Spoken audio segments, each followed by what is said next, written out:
Hi అండి, welcome to శాండియాకా vlogs. కాస్కో బటర్తో నేను నెయ్యి ఎలా చేస్తానో చూపిస్తున్నానండి.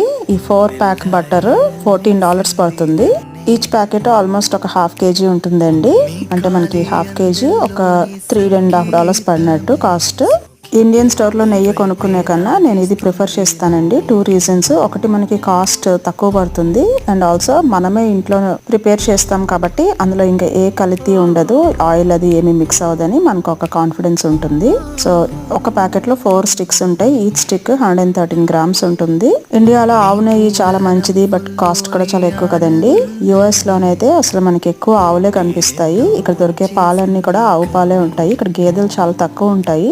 మనం ఇలా బటర్ కొనుక్కొని దాంతో నెయ్యి చేస్తే అది ఆవు నెయ్యికి ఈక్వలే. టేస్ట్ కూడా చాలా బాగుంటుందండి. ఇలా గోల్డెన్ కలర్ వచ్చిన తర్వాత స్టవ్ ఆఫ్ చేసి చల్లార్చుకొని ఇలా ఒక గ్లాస్ జార్లోకి వేసుకోవడమేనండి. మీకు కూడా టిప్ నచ్చితే ఫాలో అవ్వండి. Thank you.